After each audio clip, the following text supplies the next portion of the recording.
he's such an amazing leader is because he switched the styles so dramatically compared to that old team and to his new team, which is, of course, you don't want to waste the individual skills, so he's using that to the max. So it's going to be interesting to see how LGB plays out here, but we will be jumping into the pistol. We have LGB on the CT side and Fnatic on the T side, and they are looking like they want to pressure into B storage a little bit here. Yeah, and this is a good read as well by LGB. They have a lot of heavy rotation towards B, playing 3 guys over to that bomb side and playing for the retake on A. And Rubino is going to get the better of the first guy here in mid. So trades coming in, and we're having a big rotation from LGB as well. They've left A and middle completely at the moment, and the bomb, as we can see, for Fnatic is still actually down in middle. So they have a lot of options to play with, and LGB panicking a little bit, maybe a bit of an overreaction from them there.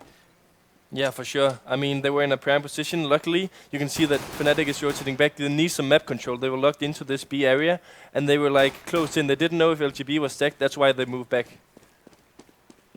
So still, it's quite interesting to see how much of the time Fnatic are using to their advantage. They've pushed back into the vent room now. They're moving their way in onto that B bomb site, coming back as far as right onto the bomb site now as LGB just completely removed all their players there. So much rotation, it's really hurting them as we have Flusher and JW in a 2-on-2. The bomb is going down at the back of the site, and they've got great post-plant positions here. And we have Rain, now the last man standing, does pop JW's head, so one-on-one Flusher, sitting there ready and waiting. Gonna try to play the time now as that bomb ticks away, but oh, there it is. Rain will peek, and Flusher just gets the snap in time, and we'll have the first round going to Fnatic. Yeah, great play by Flusher. I don't know, when you see him in these kind of one-on-one situations, you just have the feeling that he's going to go out on top 9 out of 10 times. His aim is incredibly strong, and he just has a very good awareness of when to peek, when to jiggle peek, and when to actually just go for the complete hiding positions, and he's just great in these situations. And now we're going to see that force buy coming from LGB, or rather, just going to try and destroy Fnatic's economy if they can get all those weapons in already. That's going to be a great start for the round with that dig of Michaelele, the new addition, replacing Zealous once again. And Fnatic, they're taking it a little bit slower now, a little bit worried. And there's 3 players here around the B bomb site, so LGB look good to set up against any aggression into this bomb site. This is a great position, but Jacob should get at least the first kill coming in here. And it's the prime position, he's going to go for it. Yes, he's going to get it. Trades are coming in. It is actually looking quite good for Fnatic now. They've got the bomb down, but the problem is losing 2 members already, and LGB potentially going to be able to pick up maybe 1 more on an exit. That's going to be a decent result for them, but still it's looking quite difficult as Polly is the last man standing for them, and he is going to get eliminated by Pronax, so it looks like they've minimized the damage for quite effectively, only losing 2 men, and after that 1D from Michaelele, it's definitely going to be a sigh of relief breathed from them. Yeah, and I kind of felt that after we saw Michaelele get that 1D gun to the first guy entering the B lobby, and we saw Jacob's position, we knew that Michaelele was still on the side, and they even had Rubino hiding on another position in the side. I felt that could go terribly wrong for Fnatic, but some way they just turned out to only lose the first 2 guys, and that was actually a pretty good play by them. Yeah, it's I like how well Fnatic always control situations. They look so solid as a unit. They never worry, and they never overreact. And right now in this, they know it's just a full eco from LGB. They've got no investment at all after that pistol armor buy-up, and Fnatic just slowly moving their way in. But that's actually JW completely just alone there out on short, and that's going to be a weapon picked up there for Rubino as Olafmeister goes and tries to take him down, and he will pick up the kill onto Rubino. So no AK in play now for LGB as we have a 4-on-2. So looks like once again a quick little frag from LGB, but Fnatic as always stabilizing in this situation. Oh, that's some great setting away here from Michaelele. Just slowly, not overextending, not starting to spray, just controlling everything. You could see that, I think it was Pronax dying to him. He was kind of in an off position, not really being able to move away. So just very nice and controlled by Michaelele. Interesting to see from the CT side is that obviously due to the force buy in the second round, they're not going to be able to afford AWPs, while JW has one. So that's kind of an edge to give to Fnatic in this first weapon round. All right, so let's see if he's going to be able to pull anything off with this. We are going to see that they have the kind of split and pick style going on, although we have 3 members now for Fnatic into the B storage area as they try to see if they can get a quick little pick here. Maybe push the players of LGB back a little bit onto the site. Michaelele is the only one there, and once again, lots of movement here from LGB. We're seeing 2 players. This is so interesting. The way of taking middle by taking control of the B vent room and then boosting 1 guy into mid, I love that. I have to say, I haven't really seen that commonly from teams. Sometimes you see it as a panic move when they're Yeah. rushing B and it's like, oh, I can't get into site, let's boost out. But that's a really good thing to note. Yeah. Nice to pick that one up, and they're not going to get anything from it. So LGB, there's so much movement. That's what's surprising me from them at the moment. Yeah, and Frex are going on over the at the A bomb side, and I believe one on the B bomb side as well. They're just opening up the map. Poly is in a very great position to take down any incoming Series member to this A bomb side, but Flushy right now just looking to try and force the rotation. And what the Fnatic is gonna go for now is gonna try to group up. Don't really agree with this move by Poly. I mean, he should be able to hold that position by himself, being boosted. I think he was maybe scared of someone coming up from mid. Okay, well, Pronax is up on the B bomb site now, going to spray down Rubino, so the A bomb site, as trades are going to come in, but the bomb will go down. That's the man advantage as well for Fnatic, as we have JKM going up short now. Is smoked off, so Fnatic will the nades and positions to play with. Going to use the ladder very effectively. A little bit of movement there, but he will get caught off. Pronax moving around the smoke, very nicely done by him. And one question I have actually is, we are seeing a huge amount of movement and rotations constantly from LGB. Why do you think they're going for this, or what's going on? What's going on with that? Yeah, in this specific case, actually, I don't think they had that much control over the map, so they were kind of scared for these executes coming in for Fnatic. Fnatic being extremely patient and just waiting out, but you could see that they got 1 kill on B and 1 on A, and I think LGB was just confused about where Fnatic was actually going to hit in the end. Well, we are going to see a bit of a mid-take coming in from Fnatic, and Olafmeister are going to be locking that down quite well. And lots of abuse there from Flush with that Tech 9 towards B storage. Just going to start thinning out the numbers of LGB, as they only have Poly and JKM left. So Fnatic with a really strong start at the moment. And it's going to be hard for LGB to get themselves back in this if they're not able to take the next buy round that's going to be coming up. And do you have any thoughts on where the edge could be found for LGB, or what adjustment would be the best in your eyes for them? I think they should put more emphasis on one part of the map instead of spreading out in a default 2-1-2.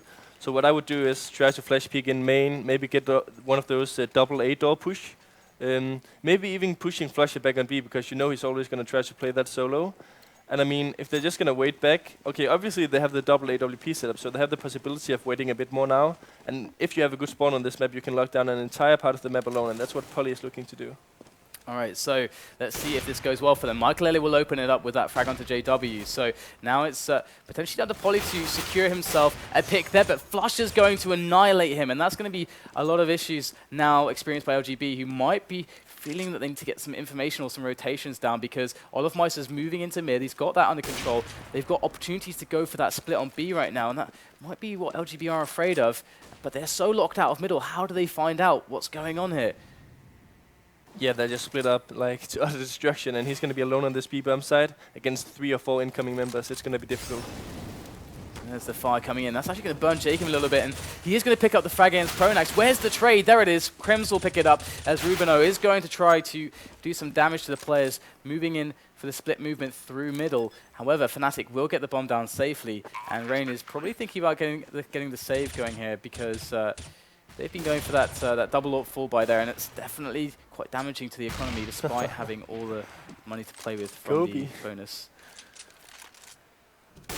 Great grenade. But the thing I want to point out for this round was that we saw Michael getting that entry onto JW in the middle area. Yeah. Then we went over to Poly. We saw that he was getting flashed away, and instead of going for the opposite way and going left around that corner and being in a different position, he actually repeated where Flusher had a big advantage from crushing that area without Poly having any information due to being flashed. So that was kind of a small mistake, but which actually turned out to be a huge advantage for Fnatic getting that trade, because LGB was in a prime position, 5-on-4, controlling mid and controlling B, like very aggressive. Yeah, and it's going to be, once again, just buys after buys after buys for them, and it's a really hard situation, isn't it, when Fnatic are just, they're essentially just getting the better of them on just these individual trades consistently at the moment over time. And we're going to have a bit of a main movement from Fnatic this time. They haven't done this all that much, but LGB, as you say, they haven't really been going for the pop flash into a main to take that control or get the peak. So, maybe we're going to see just that. Here we go. And there it is. It's going to be Rainy's out there in the smoke, but it looks like he was sent to his death, as Olafmeister did catch him off guard there. So More kills coming in, and again, just these one-on-ones just consistently being won by these players from Fnatic. And now it's down to Michael and Rubino to save the round, but once again, this next round, they're not going to have the best buy ever, so Michael definitely is better served saving this AWP, as it will not see the light of the next round if he's not able to do that. Yeah, and they're hungry for getting this AWP away from him, and it's going to be interesting to see how many kills he's going to get with it. I mean, Fnatic's economy obviously extremely strong at this moment, leading 6-0, close to up to 7-0. He's just very good with these like aggressive peaks when people come by close. And I mean, he's one of those AWPs who just has the mechanics and has like the reflexes to do this kind of stuff. You would see a lot of other AWP players, especially the ones who are secondary, to miss these close-up no-scopes and the quick-scopes and all that. But Michael is just extremely strong with that. And we can see that they had just not enough money to buy this. That's really frustrating for LGB, just losing round after round after round to Fnatic. So they're so dominant of Fnatic. It's so scary how consistent they are, and the pistol armor it's gonna be hard for them to get any damage done. And Fnatic's economy is gonna be so good at this point that even just doing economic damage doesn't really help LGB. They just need rounds at this point. And we have this stack towards the B bomb site for them. So I actually like this gamble for them, because they can play for exits otherwise, and see if they can get some Fnatic players dead at the very least. And here they just flash peeked into the B and found out that no one was near B, so they're going to try to force the rotation over to A. I'm not sure if they're going to have time before the execute comes in. And that could actually be a disaster, because if coming in this late into an execute, they're just going to be like out of position with their pistols and not going to get anything out of it. Though you said that if they stick to the B bomb side and they didn't come B, they could go for exit, you know? Like lock down when they terrorists were forced to rotate away from the bump. This was just like in between and just went totally wrong. Yeah, it just went for it on some frags. I guess it's like they might be even forgetting what it's like to even make some frags at this point. Yeah. But the double AWP is coming in again, so maybe they can find better luck with that. I mean, it is kind of a high-risk setup because it's so expensive, but high reward as well, as it can really lock down teams that are good at those kind of split and pick style plays, if that's what they want to do. But at the moment, Fnatic, they're not even really playing that much kind of split and pick. They just... Oh, okay. That's a nice little bit of spam there from Rain, but we are going to have Fnatic moving together into B now, so can they hold it here? This is a good question. I mean, Michael is going to try to draw attention for Jakim, and Jakim should turn around very soon, else he's going to get punished. Very nice there from JKM on the flank, and the rotation will come in from LGB, as JKM is going to get some more potentially, but no, Crims will pick up his next kill. That's 2 for him in this round, and JW comes in with 1 onto Poly at CT, and things are looking better for Fnatic now. JW getting another 2-on-1, as JW and Crims are at 2 frags apiece, but Rubino might just catch one here. There he goes for the drop, picks up JW. Crims is low, but Rubino is not going to get the better of that one. He gets caught off guard, and that's a 9-0 scoreline now for Fnatic. But like once again, actually LGB has a prime position. They get the entry. This time a bit lucky with the spray through the smoke in A main, and then Jakim gets one as well in the entrance to B, and still somehow they manage just to lose these kind of rounds. And I don't know. I think it's not fun to say while casting a game, but I think it's already game over. I mean, 9 rounds already for Fnatic. And what I'm really noticing is that it's not like Fnatic get like lucky rounds. It just seems like they outplay them individually, right? It just looks so consistent. Yeah, completely. Just good team play. Like, it's very strong, consistent fundamentals of Counter-Strike. LGB are a T-sided team. A team that's like much better at picking up those kinds of rounds. But Fnatic, the best team in the world, they're really showing it here, just with solid fundamentals. And once again, LGB, we're going to see them now. 4 versus 4, so things not looking so bad here. There it is. Couple frags coming in. JW now close to the bomb plant, as we have Michael once again saving with JKM on the other side of the map. So it doesn't seem like it's much of a contest, does it really? And no. One thing I have to ask you actually, on Cash we're starting to see a little bit of change to the meta. So it used to be a long time ago, back in before Cali took a vacation, we had the double AWP meta set by Titan in those times. And it did stick around for quite a while, and we did have this... it was very common for teams to have 2 strong AWPers, and then they would like to use this setup. We're seeing LGB go to this setup, but I'm seeing this less and less with the very top teams. Usually they just get 1 AWP these days. That's true. Like actually, I'm not sure that it was us started it, but in Mouse Sports, in my time at ESL Katowice, the year before this one, me and Christian started to do it a lot, and we had like a lot of success with it, like online. kind of went terribly wrong at LAN, but I think that's kind of kind of what to say as well with the economy of it. You know, you tried to explain it before. It's such a heavy investment that it could go terribly wrong, and for some teams, it depends on how they play. Because if you play against a very like peak-heavy team, then you can destroy them because it's important to win all those battles against AWPs. But if you play against a heavy execute team, then it's just like not that good to go for all the retakes with the AWPs and such. And it does seem like Fnatic are doing quite a good mix of the two styles at the moment, because we do see a little bit of picking, but they always bring it back into a tight, not necessarily like a strict execute, but some team play into some very basic executes. In fact, Fnatic are keeping it so simple. We haven't seen any heavy executes from them really. Just good team play, moving in with these grenades. And it's another clean out here for Fnatic. They only lose a couple members, and LGB are getting some kills, but it's always at the cost of the entire bomb site and the plant, so it's never really all that close at the moment. 11-0. We might be going into a 16-0, Casper. What do you think? I don't enjoy it. I don't enjoy watching this massacre. It's just insane. But actually, to pick up on what you said about Fnatic, that they can do like everything. They can do peaks, they can do like executes, they can do mid-round decisions, like playing for map control. They can do pretty much everything. And the thing is, when you want to try and copy some of the things that they do, it just never works out because their players are just insanely good at playing all the specific roles, you know. You just know that Flush is able to hold down something by himself as a terrorist and remaining map control of one half of the map single-handedly. Then you know that Crims as a CC can do those and those things as like holding passive positions, always getting two guys when they're trying to enter the bomb site. And those things is things that you want all of your players to be able to do, but you try to copy it, and it just never works. Right, yeah. I mean, these guys are pretty elite, and we are actually going to see a round potentially here for LGB, unless Crims is going to do a massive clutch with an AWP. I don't know if I've seen one of those from Crims before, but here we go. He's going to start working in on it. He's got himself one. There's the next frag from Crims. Pops off the head of Polly with the AWP. Looking for the next angle on short. Will spot the player just for a moment. So at least he has that information, but the smoke is down. And there's plenty of time here for him to try to toy around with these players as they are playing it safe at this point and staying quite far back. This is really smart from them as Crims is going for these angles to try to get a fast frag. He gets a spot, but he won't get the frag himself, and it's going to be Jaken to pick that one up, and luckily they save it, but that was the first time we've seen the double ops really pay off for LGB. Yeah, for sure. And I was just talking nonsense about Fnatic while they actually got the first round. So yeah. So good job, LGB. I mean, okay, potentially get the last 3 rounds, make it 11-4, get the pistol on the terrorist half.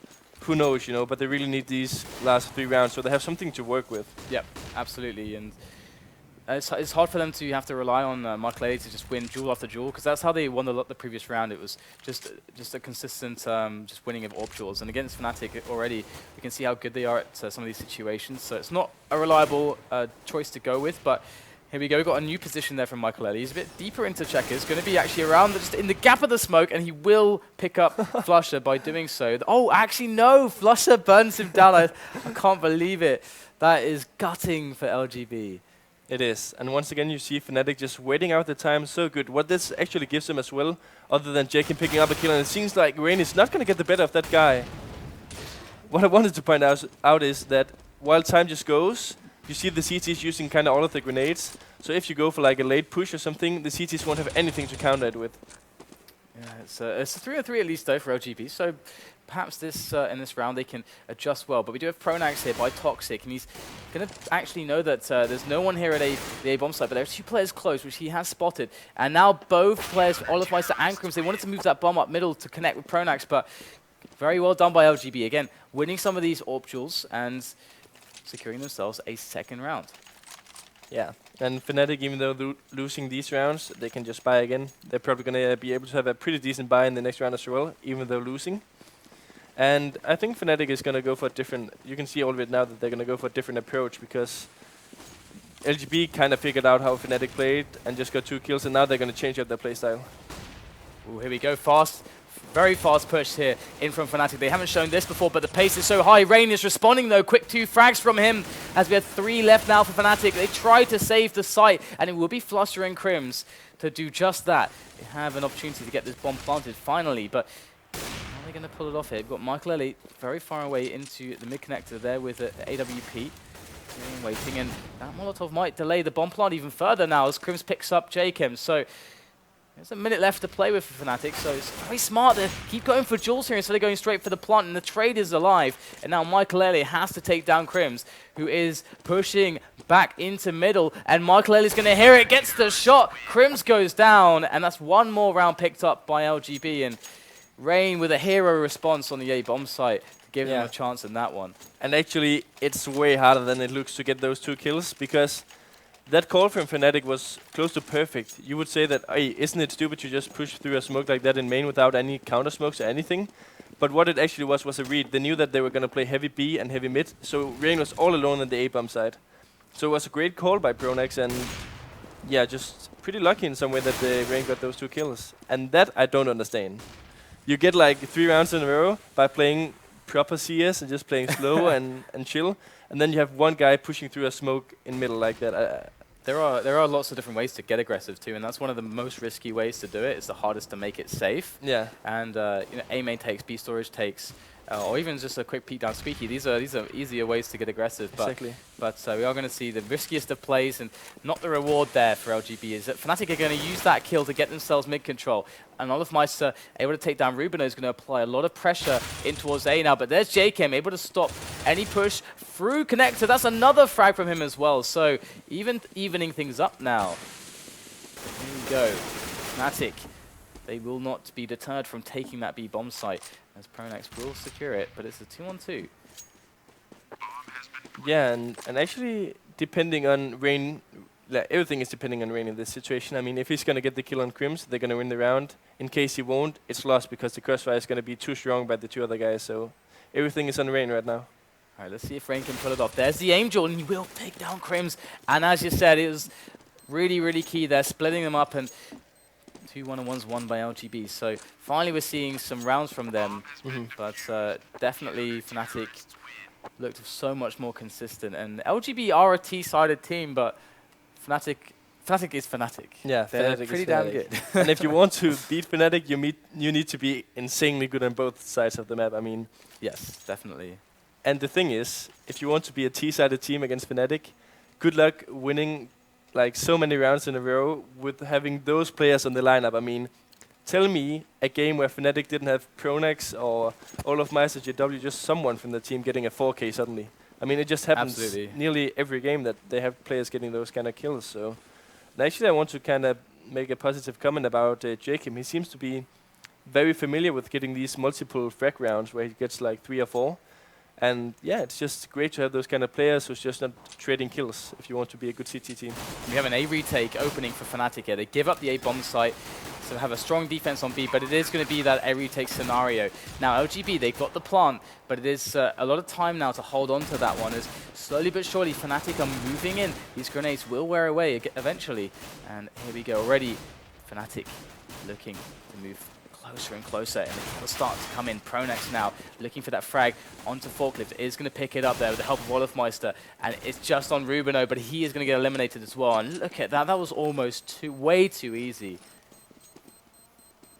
And the interesting thing to note as well is that LGB chose this map against Fnatic. They chose Cash as their home map. And usually LGB, one of the awesome things about this format in the FACEIT League with the home and away map system is that teams like LGB that are very strategic and like to prepare for teams, they get a lot of time to actually do that, because you know the map and when you're playing that team so far ahead of time, so you can really prepare. But it's possible they may have said, you know what, even if we prepare for Fnatic, maybe it's not going to go so well. Maybe we should spend more time preparing for a team that we really think that we can beat. So that could be part of it as well. I mean, throwing something out, I have absolutely no idea if it's true, but I mean, they have Copenhagen games this weekend. I don't know if they would be thinking about saving NSGs. Right. It could be, could not be. I mean, it's very important for them to survive in this league as well, so maybe not. Great Molotov. One of the things, or actually not maybe, one of the things I want to point out though is that when I think about LGB, like you say, and that they're very good strategical, is that they're actually, for me, famous for being one of the best teams at taking this A bomb site in general. I don't know if it was Sivis or whoever it was, but the way that they were entering the bomb site was just like extremely coordinated, and it just seems like they had everything under control when entering this A bomb site, and they've done it from all the way back to ESL Cologne. I think where they were playing, they were called Dignitas at the time on this map. and they're just doing it in a very good way. And I mean, when you play it this much and you get all these retake situations, you learn from them every time. So I was actually surprised to see them getting picked apart like the way they did in the pistol round against Fnatic. I remember one particular round from Rain, I think it was a 4-kill onto the A-bomb site on Cash, which Tosspot was commentating. That was a gorgeous moment there from them, but that was in Zevis days as well. But here we go, we're going to have an execute onto the A-bomb site. This is very telegraphed, and Fnatic have 2 players close to A main. They're going to push in. Oh no, this is the worst case scenario here for LGB as they're setting up for the push. Fnatic come in, and they're already getting the better of these trades, but LGB now finally wrapping around Squeaky. Rubino is going to be able to trade efficiently to bring it back to a 3-on-3, but Polly and Rain are weak. Fnatic know what's going on. They're already outside the bomb site, and the bomb's not even able to go down, and Fnatic, the perfect counter-strat to that round. That's a great move. I mean, they're entering A main so late, and Fnatic is just already in prime positions. It's just a great call by Fnatic. Maybe they knew what we knew with like LGB doing all these kind of heavy A takes, and I don't know, even the UMP was just super strong in this situation. There is actually a really interesting point about the A main takes on this map that I want to talk about, but we are going to have the pistol buy up here, so I want us just get some downtime for that one, as we are going to see potentially what could be another set play from them. We know that they have a lot of those in the bag, and that is a 6 shot there on JChem. Wow, Olofmeister never knew what hit him, and Fnatic with quite a forward, aggressive setup here in B storage. This is really cool from them. Now, flash goes over, the smoke goes away. They are ready to pop out at the moment's notice and pick up these frags. In they go, Crims with the spray. He's got the support there as well, and he will go down. We are going to see LGB in a 4-on-3 now. And we have one guy coming through the vents. They're not going to wait anything out. They're just going to smoke everything and go for the push. And Pronix is going to be key. He needs to draw attention for Flasher to be successful on the side. Here we go, Rubino going to be able to take down Flusher straight away. That's really key. That Flusher wasn't able to get any frags or delay them. And that's going to be the bomb down and just JW left to go for the clutch. Fnatic are on 14 rounds though, so they've got lots of space to play with in this match. So they will not be worrying at all, but definitely a nice round from LGB. For sure. And I mean, the Tech9s and the Deagles, they're not scared of dying with these weapons. They're just going to go hunting for JW, and they're going to get it. They're going to get the weapons. 5 to 14. They need to break the economy of Fnatic several of times to get even close now. And it seems like Fnatic has great money to even go for a buy in this one. So, yeah, Olofmeister with the AWP. Let's try and see how... Actually, Crims, I don't know if he's going to drop it for... Okay, he's not. Crims apparently playing AWP as well now. I mean, normally it's him and Pronix never playing it, but the approach from how they're going to play it is going to be interesting. Oh, there we go. Quick run out into middle. No support for Michael Ellie there. Just trying to just pop flash himself out, but better position. And that's going to be the frag for Flusher. And your point about Crim's AWPing reminds me of Snacks AWPing now for versus Pro. But here we go. Rubino going to spray down JW and Crims. Gets himself a 3rd kill. Pronax falls as well, and that's going to be the bomb down, but it's a 2-on-2 here as Flusher has picked himself up another one, and they are quite close once again. It's like Fnatic always in position to deal with these retake situations. They always have so much time to work with when that bomb's planted, and now Olofmeister 1-on-1, AWP against AWP. Who would you place your money on? Olofmeister. I'm always going to place it on Olofmeister in this kind of a situation. He has a Molotov though. He could Molotov the bomb in any second, and then it should be nearly GG. So Polly, he's got the potential checkmate with that Molotov. But what's going on? Polly was scoped in, and Olofmeister somehow got through the blind spot to pick up an easy kill. He doesn't have the time, though. I think he's doing the XD. No. The thing is, he pulled out the Molotov just in the exact same second when Olofmeister realized, I don't have time. So when he pulled out the Molotov and threw it, Olof was just in his face. It was just unlucky. Excellent. So the checkmate with the Molotov, it's always nice to see. And it's really cool how we're seeing the Molotov game change. And Virtus Pro is so fun to watch with Molotovs. They're like they just get every little edge out of Molotovs. It's so fun to watch. And now we've got Olofmeister towards the bomb site with his AWPs. Excellent in that position. And otherwise, it's just pistols here for Fnatic. And LGB, they should know this. So they are going to know where the AWP is now. Now, does Olofmeister rotate or does he not? Not a big fan, actually, of this specific move by Pronax, while it seems to be an A execute here. Down now for Fnatic. Michael Elliott doing what Michael Elliott does, picking up those easy AWP kills. Well, easy for him at least. And Flusher now with the AWP. Now we've seen pretty much every single Fnatic player with the AWP now, apart from maybe Prodax. Yeah. So hopefully we can see that in this match. But they're going to go for the challenges here, and Flushes might be able to keep himself alive. Here they come. Oh, it's getting harder and harder. But there you go. It's 14-7. The small point I wanted to make though is that when you finally, if you save an AWP and you're 4 guys on pistol, what you normally want is like to just be passive and just hope for them to go to the AWP or get your AWP to come to them, because if you give away the easy kills too early, there's no chance that your AWP is going to be able to get like those 3 or 4 kills. It needs to be like he gets a kill. Let's see the mid challenge here, it could be important. Okay. Ooh, counter boost coming in. So JW wants to get himself some action here, and he's actually a little bit passive and will... Oh, Rubino's not going to know in time. And JW picks up the kill. Now, does he drop off or does he get greedy and go over the top here? It would be quite crazy to go over the top. He's going to just stay there, though.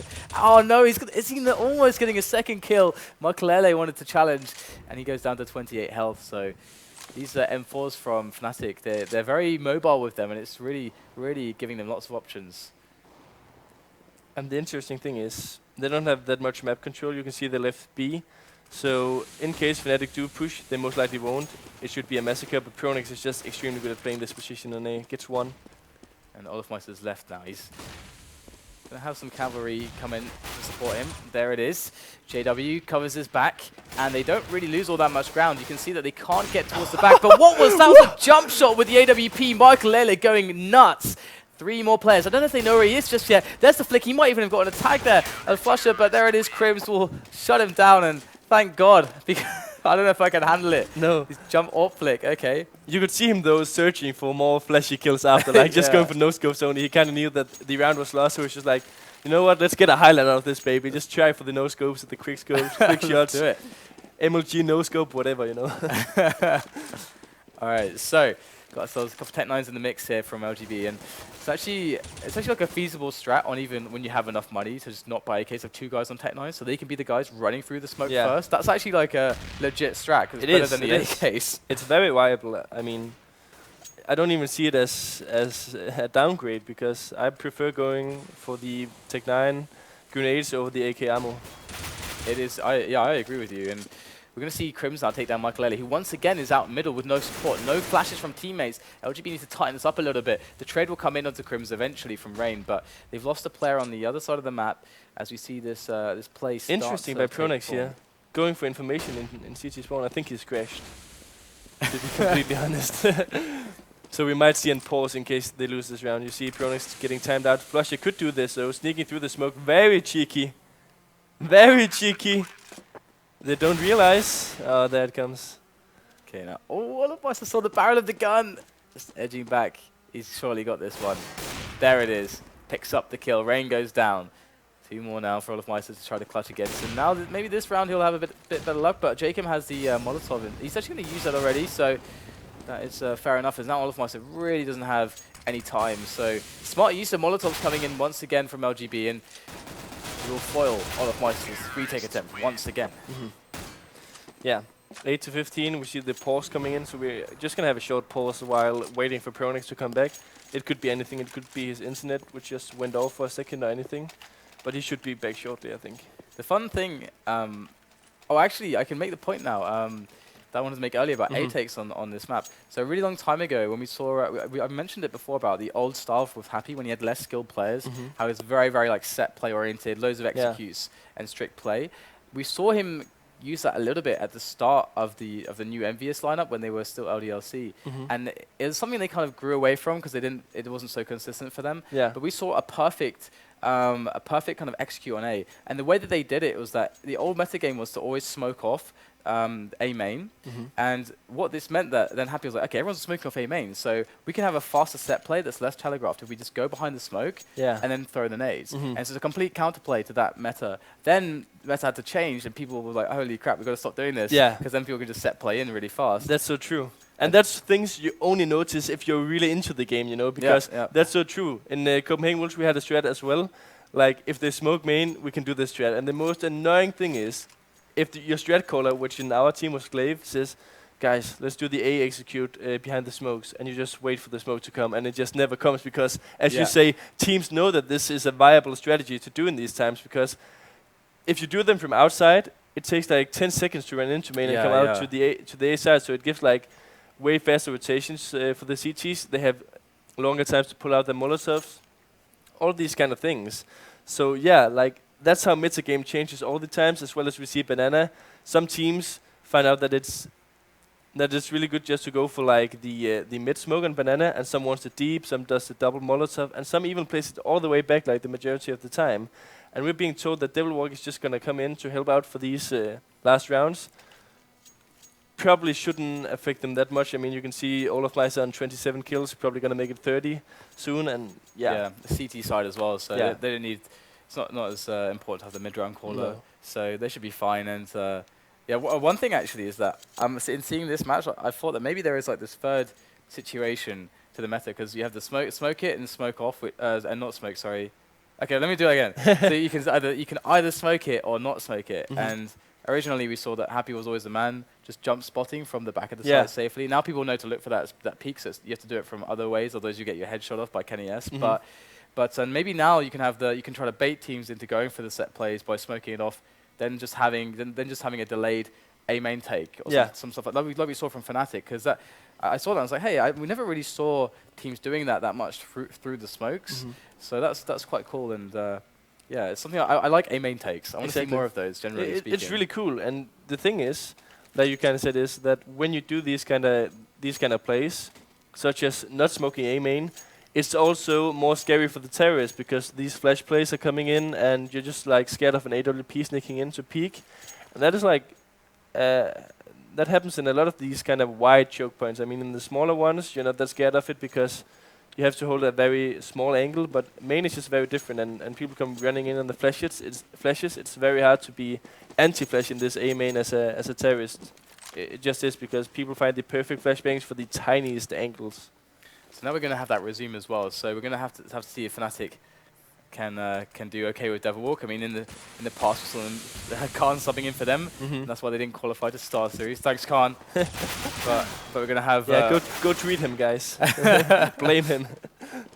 Oh dear. Okay, we're gonna have some trades coming in here, and already LGB are losing men. They lost 2 for 1. That's not so good for them, but they are gonna get the bomb site here. But in comes Fnatic, and Flusher is pretty dangerous. That dig up there on the heaven area, just trying to use that ramp for some fine angles, but so far nothing's happening, and Polly's ready with that AWP. So this should in theory be completely fine for LGB, but Flusher gets himself a kill onto Rain, and that's going to allow them to push closer, but Rubido gets all of them, all 3 in a row, and that will save LGB, because otherwise they're probably losing that round, and that would be a horrible way to end this. You could see it was a big misplay by LGB. You saw them going for these A smokes. Obviously, you would never go for that strategy if you knew that the opponent was on an eco round. I mean, why would you waste 4 smokes, Molotovs, and everything on entering the side that early without any information of possible stacks and so on? So that was a misplay by them. Luckily, they got in the end. And Flusher gets himself a free one there through the smoke. So they're going again for these mid takes, and this time Michael is going over the top. He will get the 2 kills. So mid takes, I think LGB could work on that so far. We're having some. It doesn't look so clean, but JW, he knows where Michael is, and he's going to go for the drop, takes him down, and that's going to control things, because now they can't split into A, which they may have been looking for, or even for Michael to catch some rotations, but it's not going to be a threat anymore. Devil Walk here with the Famas gets immediately annihilated with the P250, but here comes JW with that M4, has to reload. What's going on? JW's alone at the moment as well, and he goes down to Polly there, and he gives some opportunities here, as Olaf Meister once again finds himself in another situation here. First it was 1-on-1, then 1-on-2, and now 1-on-3. Yeah, and it's nearly impossible. I mean, they're playing it clever. They're not going to go for stupid peaks, and they're just going to wait out the time, and then it's impossible to do it with an AWP unless you do something insane. And the thing to note as well is, I think, as you mentioned, JW might have forgotten to reload, or... It looked like that, didn't it? Yeah. Since he came from middle, and... Because each one of these shoot like 10 bullets, and then that was it, wasn't I mean, it? he could have got both of them if he just stayed spraying, but I think he forgot to reload, so he had to fall back, and that kind of cost him the round. That's so weird to see a forget to reload situation in a pro level match, I must say, but never mind. It happens. Maybe he did the reload and then the quick switch, and then it didn't work, but he didn't register that it didn't work. That must have been it. Yeah, I mean, that's the thing when rotating from bump sides, you don't look that much on your ammo. You look at what is your teammate's position. How could I help them with possible grenades that I have? And I mean, you can see the dots of the red dots of the opponents, how they position themselves, which is going to give you a great insight in how you should enter the bump side. And clean this time from LGB, but Fnatic looking for some exits, do some damage potentially. Well, not even really some exits, but they know they're being hunted here. And I love this like little crossfire there between Olofmeister and Crimson. Ooh, I swear, Olofmeister, he was so close to getting that one, but not quite fast enough. And Crimson's gonna go down to JKim, and 15 to 11, and actually hashtag comeback is real. It's a little bit scary, isn't it? I think it's kind of scary because Fnatic losing this round, they will have a pretty poor economy after. I mean, they could probably force up, but I mean, they want to get decent buys as well. And I don't know, it is getting kind of scary at this moment. Yeah, I mean, LGB are a T-sided team. This is actually where they're confident. They're very used to having bad CT sides, but here we go. Mid take coming in again. This time it looked a little bit better on the execute, but still not enough bodies behind this mid take. They're not putting enough resources behind it. And Fnatic with that fast timing into middle at the start of the round are going to be able to defend it. And that's a 4-on-2 now. JW picks up Rain. That's it's one player left now for Poly, and 2 orbs on Fnatic so far, looking to be doing them quite some favors. I mean, he totally tricked them, but I don't think he knows himself. Okay, he kind of had a feeling, but I think that we lost all kind of Norwegian's friends now. We jinxed it. We jinxed it. We talked about the comeback, and we just jinxed it big time.